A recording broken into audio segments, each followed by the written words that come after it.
Hello everybody, this is Sandeep here, your civil engineering coach. Welcome to our channel. Today we are going to discuss about the upcoming ETABS workshop is going to start. It is 3 days workshop followed by 1 month of practice session.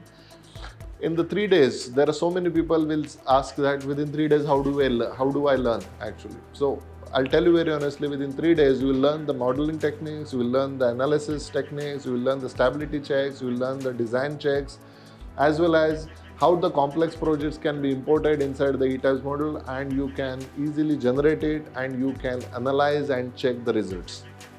Earthquake analysis, wind analysis, construction sequence analysis, model analysis. There are many different varieties of parameters are there regarding the behavioral structures, how to understand the behavior of the structure, how to do the earthquake analysis, what are the specific requirements are there related to the site projects or as well as the geotechnical reports. All these things we have packed it in 3 days of workshop. If you are not able to solve certain things, we'll make sure that within 30 days of next practice days, you can ask the doubts and you can solve certain problems that you will be facing. Alright, so pack your bags and come to Bangalore to attend my workshop. For more details, please check out the link given in the description box below for getting the complete information about the 3 days workshop.